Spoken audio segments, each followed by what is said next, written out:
চিকেনের একটা দারুণ রেসিপি আপনাদের সাথে শেয়ার করার জন্য চলে এসেছি।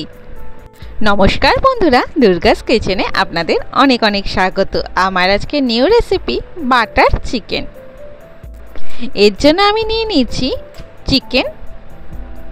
ওটাকে খুব ভালো করে ধুয়ে পরিষ্কার করে নিতে হবে। আর দিয়ে দিলাম স্বাদ মতো নুন, গোলমরিচ গুঁড়ো, আর দিয়ে দিচ্ছি টক দই। খুব ভালো করে একসাথে মিশিয়ে নিতে হবে। 1 ঘন্টার জন্য ম্যারিনেট করে রাখতে হবে। যতক্ষণ বেশি রাখতে পারবেন ততটাই চিকেনটা সফট হবে। এবার একটা মিক্সিং জার নিয়ে নিলাম। ওর মধ্যে দিয়ে দিচ্ছি পেঁয়াজ, যেরমভাবে খুশি টুকরো করে নেবেন। আর দিয়ে দিলাম 2টো কাঁচা লঙ্কা, আর দিয়ে দিচ্ছি কাজু আর কিশমিশ। আমি এটাকে একটু জলে ভিজিয়ে রেখেছিলাম যাতে পেস্টটা ভীষণ ভালো হয়। সামান্য একটু জল অ্যাড করে দিলাম। এর একটা পেস্ট বানিয়ে নেব আমি। দেখুন আমার পেস্ট কিন্তু একদম রেডি হয়ে গেছে। ঠিক এই রকম স্ট্রাকচারটা আসবে আর এরকম মিহি হবে। এবার চিকেনটা যে ম্যারিনেট করে রেখেছিলাম, আমি ঘন্টাখানেক রেখে দিয়েছিলাম। তারপরে এই মশলাগুলো আমি মিশিয়ে নিলাম। খুবই অল্প মশলায় হেলদি খাবার। এইভাবে খুব ভালো করে মেখে নেব যাতে প্রত্যেকটা চিকেনের গায়ে ঢুকে যায় মশলাটা।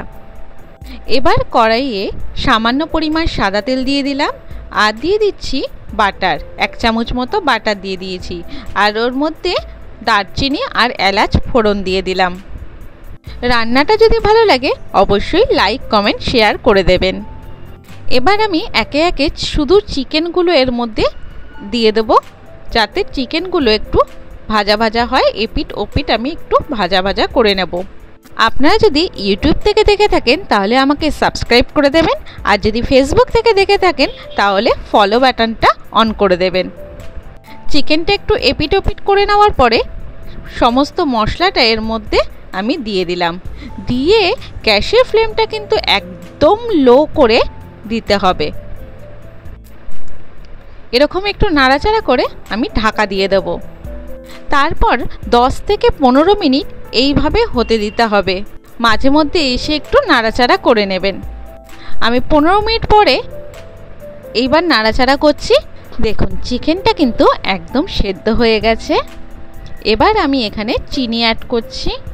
আমি এখানে 1.5 চামচ মতো চিনি দিলাম। যেহেতু এখানে টক দই দেওয়া আছে ওর জন্য চিনির পরিমাণটা একটু বেশি লাগলো। এবারও আমি গ্যাসের ফ্লেমটা একদম লো অবস্থায় কিন্তু এই রান্নাটা করতে হবে। দিয়ে ঢাকনা দিয়ে দেব।